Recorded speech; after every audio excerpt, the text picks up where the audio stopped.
Somebody tell them absolute authority.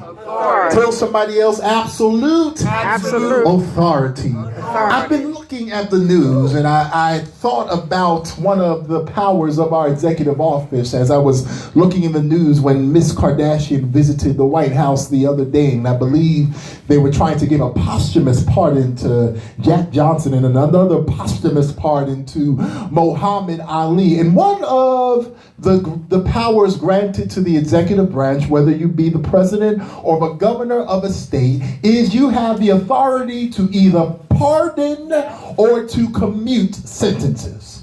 Amen. Right, amen. It means regardless of what you've done, regardless of whether you are guilty or not, you have the authority to do a couple of things. You can pardon or forgive, or you can grant commutation or clemency to a sentence that someone has. You can literally, by the stroke of a pen, if you commit a state level crime or a county level crime, we are subject to Governor Phil Murphy in this state. If you commit a federal level crime, we are subject to President Donald J. Trump. By the stroke of a pen, they can completely undo something that you were willing to pay for.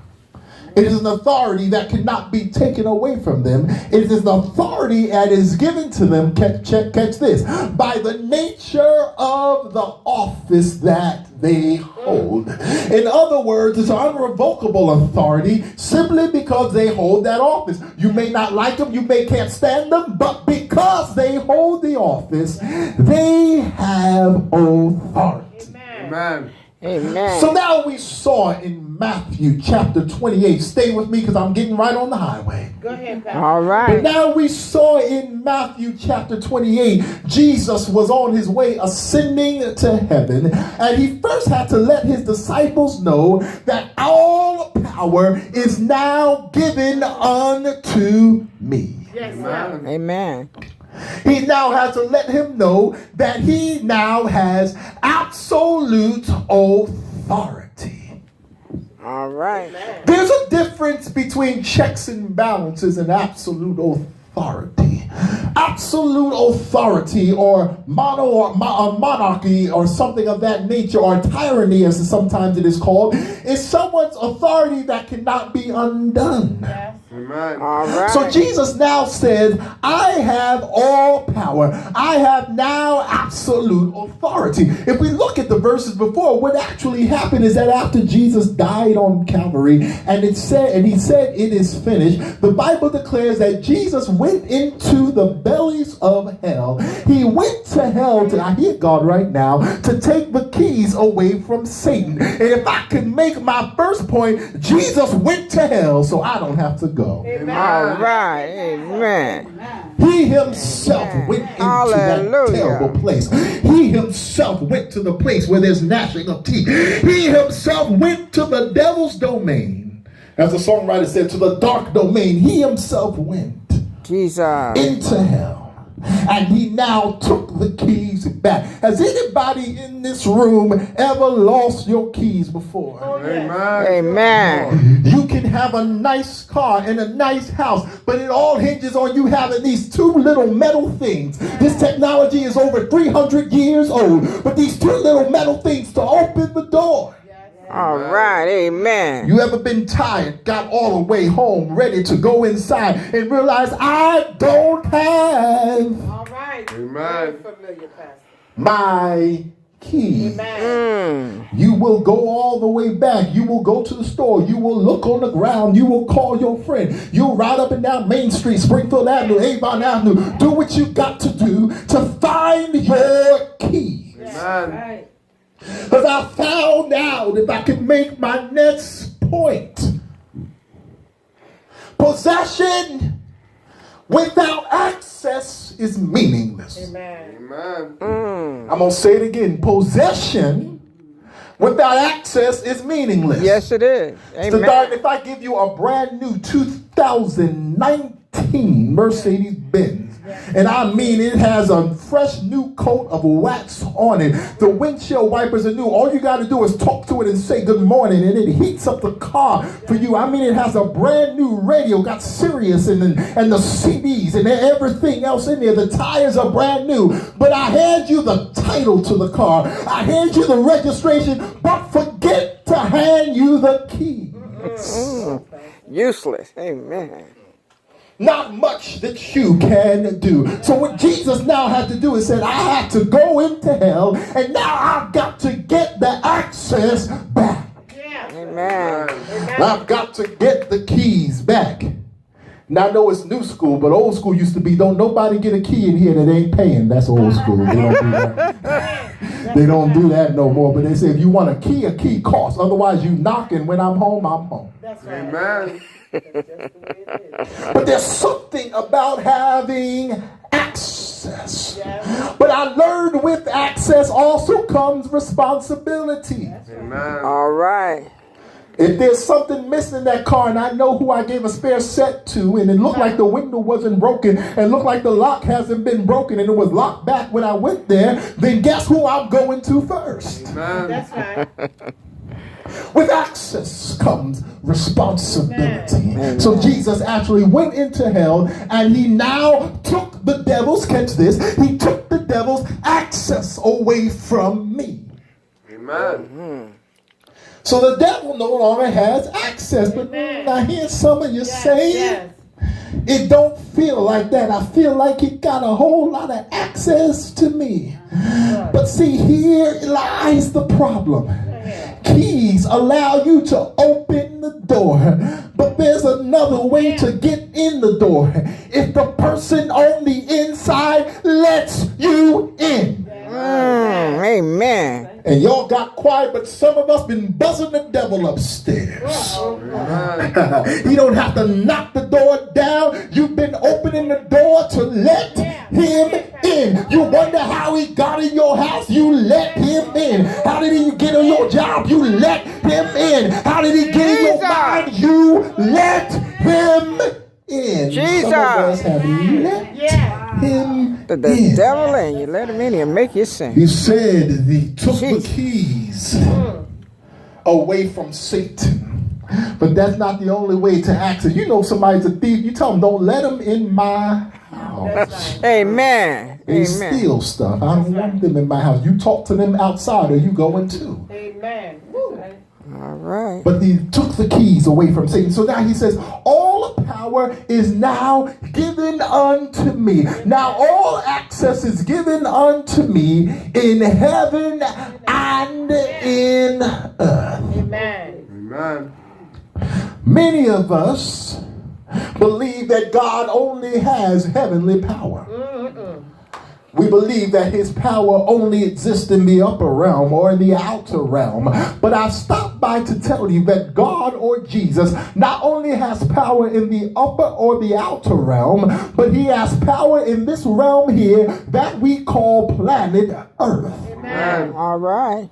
The Bible already declares the ownership of planet Earth. If we look in the book of Psalms, when David said in Psalms 24, verse 1, that the earth is the Lord. The fullness there. Yes, Lord. So the first thing is ownership belongs of the earth belongs to God. Yes. Amen.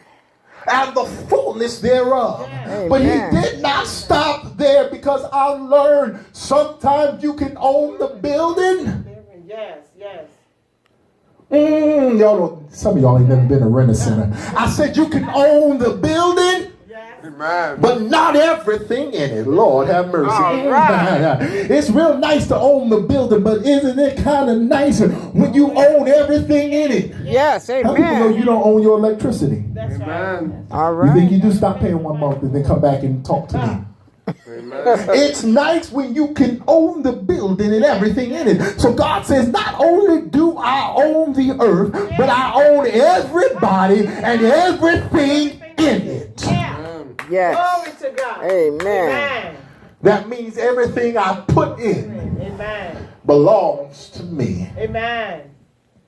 And not only that, that means everything in it. Listen to this. If I go to your house and I take the flour out of your cabinet and I take the butter out of your refrigerator and I take the sugar out of your cabinet Yes. and get the eggs out of your refrigerator and get a bowl from your cabinet and start stirring it together and turn your oven on. And after I stir all that stuff together, put it inside your oven. I get the icing out of your cabinet, put all that stuff together and bake it and have the nerve to say, I baked my cake. It belongs to me. No, you can't have any. I stop by to tell you if the ingredients are mine. Yes. Go ahead, Pastor. Amen. That's right, I tell it. can't. Yes, sir.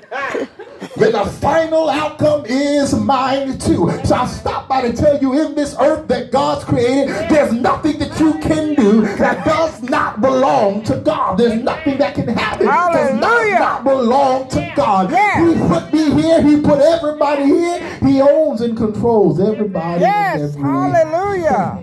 Amen. Amen. So now here we are. I'm almost closed. I'm not going to be a long time. Here we are in Luke chapter 10. And Jesus now spoke and said, look, I saw Satan as lightning falling from heaven. Amen. If we now look in that sentence, the first thing is he is speaking in the past tense. Yes.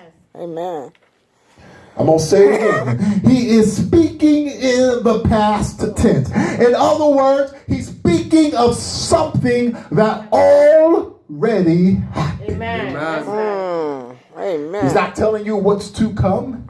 He's not telling you what could come, but he's telling you what already happened. Amen. All right. I tell you the other day, and I didn't get the reference, I was looking on social media and a bunch of people were posting brooms, and I said, Lord have mercy, what are all these pictures of brooms? I had to finally ask somebody, they kept saying, sweep, sweep, sweep. I didn't understand what they were going on. They said the Cavaliers had played, was it 4 games in a row and did not win one of them. I said, oh, the other team swept. That means that they won. Amen. Didn't get thanked on me too. I didn't know what was going on. I had all those rooms that were going on. But they were talking in the past tense. Guess what? The game for this year is done. Amen. All right. They can go next year, but they can't come back to this year. So Satan falling as lightning from heaven has already happened. Amen. Amen. So he said, behold, I beheld Satan as lightning fall from heaven. Amen. But listen to this. Verse 19, he says, behold, I give unto you. I'm going to stop again. Behold, comma, I give unto you. So Jesus said, I already saw Satan falling. I've already saw Satan being dethroned. But guess what? I'm giving something to you. Amen. Thank you. He says, I've given unto you power. And if I can make my next point, scream at yourself and say, I am not helpless. I am not Thank you. That's the only scream I heard in this room. You need to scream at yourself and say, I am not helpless. I am not helpless. The biggest lie that the devil or the enemy or Lucifer, Beelzebub himself can give you is that you are helpless. Jesus.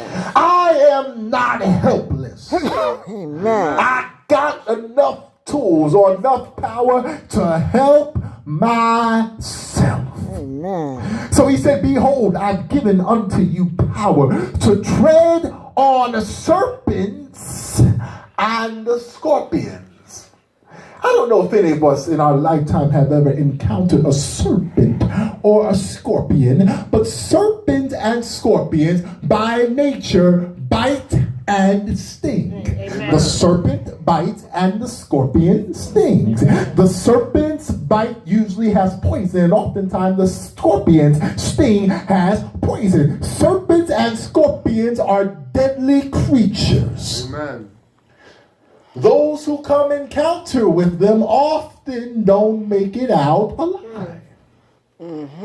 So he says, I have given you power now to tread. What does it mean to tread? It means to be able to walk and to glide, catch this, over that very thing that you thought would kill you. Yeah. All right. That very thing that you thought had the authority to sting you. That very thing that you thought had the authority to take you out. He says, I've given you power to tread over serpents and scorpions, and guess this, over all the power, the supposed power of the enemy.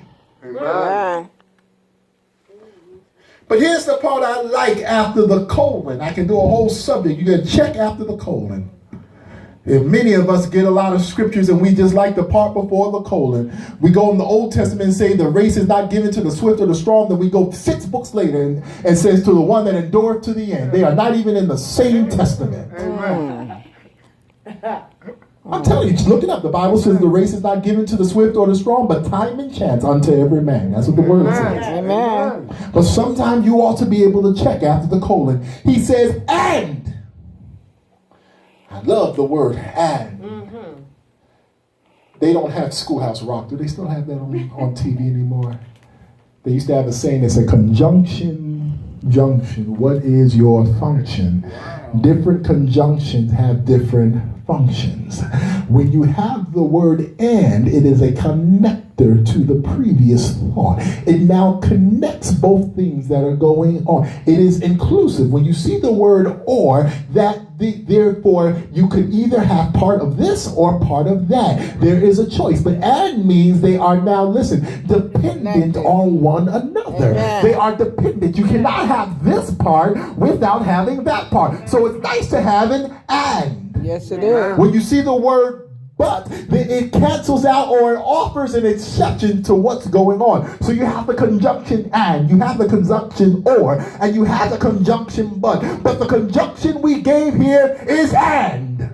All right. She said, I've given you power to tread over serpents and scorpions and over all the power of the enemy, but there's something else. Yes. Hallelujah. You ever been to the store? Bought a lot of stuff. Might have been 30 minutes away. Got home, start taking that stuff out. And then said, where is the... Yeah. You looked at your receipt. It's on the receipt, but you left the bag at the store. That's right. Amen. Now, some of y'all may just say, that's okay, I'm not going back. But those that know if you paid for it, if it's included, listen, I hear God right now. If it's included, you'd be crazy not to go back and to get what is yours. Amen. Sometimes some stuff is included and we have absolutely no idea it's included. He's letting you know this next part is included and nothing. Nothing. Amen. The word nothing can be broken down into 2 parts. No, and it is a very simple noun. Think. Amen. No think. When you say nothing, that can mean a person. When you say nothing, that can mean a place or a thing. No noun, no object, no human being, no thought, nothing. So he says right here, and nothing shall by any means hurt you. Yes. Wow. Amen. So he says, now with the authority that I have given unto you, now that I've seen Satan falling down as lightning from heaven, as a young man said song this morning, the weapon just might be formed. But I declare when it gets to me, it just won't work. Yes, it won't work. Yeah, it's just like blowing a dog whistle. The dogs might jump up and howl when they hear the dog whistle, but guess what? I didn't hear it because I'm on a different frequency. Amen. It didn't bother me. Why are you not upset? Just screaming somebody and saying, I'm on another frequency. Why aren't you stressing right now because of what's going on? I'm just on another frequency. All right. You should be losing your mind right now. No, I'm not losing my mind. I'm just on a different frequency. Yes. Some of you need to just change your frequency. Change Yes. your frequency. Amen. Amen. So he said, I've given you power to tread on serpents and scorpions and overpower of the enemy, and nothing by any means shall hurt you. Notwithstanding in this, don't just rejoice in this, and that such spirits are subject to you, but you ought to rejoice because your names are written in heaven. I stopped trying to tell you that heaven was prepared for you. Yes. Not hell. I'm going to say it again. All right. Heaven was prepared for me. Heaven was prepared. Heaven was prepared for me. Heaven God was has prepared for prepared me. Heaven was heaven prepared for for you, me. not hell. Yes. The Amen. devil himself belongs in hell, Yes. not me. Amen. Jesus. Now that we know, on my clothes, now that we know that we have this absolute authority, authority unchecked is a bad thing. But also it's really bad to have somebody in charge that don't know that they're in charge. Amen. If you ever want to see a sad thing, you can see a boss that don't know that they're the boss. Well, Somebody in charge that don't know that they are in charge. So I stopped by to tell you right now, you're in charge. Use what you have. All right. Amen. You can get it, but if you choose not to use it, that's up to you. Many of us, it's not that we don't have it, we're scared to use it. Jesus. We're scared of other people to use what's mine. Wouldn't it be crazy if you had a brand new car and you didn't drive it because other people thought that you was something and other people thought that you was real arrogant? I'm going to take the bus, because I don't want them thinking nothing about me. And I don't want them talking about me too bad. So I'm going to stand at the bus stop with them. I'm going to, you'd be walking with your authority. You would drive on by in the presence of the Lord. I don't care how saved you are. You would go by twice if you had to. Amen. Because they say misery loves company. Many of us are in misery just to keep them company. Wow. But I've stopped by to tell you, please understand, misery is crowded enough. Misery does not need another person to join in. Misery itself is crowded enough. You need to go somewhere else. You need to go around success. You need to go around some happiness. There's enough. Misery is filled to capacity. Yes. Amen. Preach. You'd be crazy if we went down to City Place and we saw a line going around the corner into a theater and nobody asked what movie is that in the theater, and the line went around the corner, and when you got in there all you did was sit in the dark room and just stare at the screen. You'll say you're crazy. Why are you in here? Because everybody else is in here, but nothing's going on. Why don't you go next door? Some of us are in the same place we're in. Why? Because everybody else is there. Some of us are living the way we're living right now. Why? Because everybody else is there. Some of us are in distress right now. Why? Because everybody else is there. But just like that dark theater, somebody needs to bust out the door and say, I've got to go to a different place. I feel God right now. I've got to go to a place where there's a little bit of happiness. Just because you decide to stay there does not mean that I decide to stay there. I've decided to push somewhere else. You've been around you long enough. I've been listening to your opinion long enough. But there's one opinion that you ought to listen to, and that is the opinion of God. The very same one that says that you have all power. The very same one that says he'll never leave you, nor forsake you. I've got to change my frequency. I've got to change whose opinion I listen to. Yes. Amen. Hallelujah. Amen. Let's all stand. We're closing in the presence. Thank you, Jesus. of our mighty God. Hallelujah. Absolute authority. Yes, Jesus. Whose voice are you listening Hallelujah. to? Who have you given access Yes, to? Jesus. Stop taking the keys from the devil and then letting him in and opening the door, letting him in anyway. That's a waste of time. Jesus. Hallelujah. Then listen to this. If you try to go to court, I found this out. You have a harder time proving robbery when you have let the person in your house. I'm going to tell you this again. If you want to say they robbed me, but you gave them access to your house, there's a harder time proving it. Some of us have been accusing the devil of robbing us, but we continue to give him access. Yes. You stole the 20 out my purse, and then you're going to sit the purse right down next to them the next week and don't touch nothing else. But that's how we treat you. You got to stop giving the devil access. Give the Lord praise.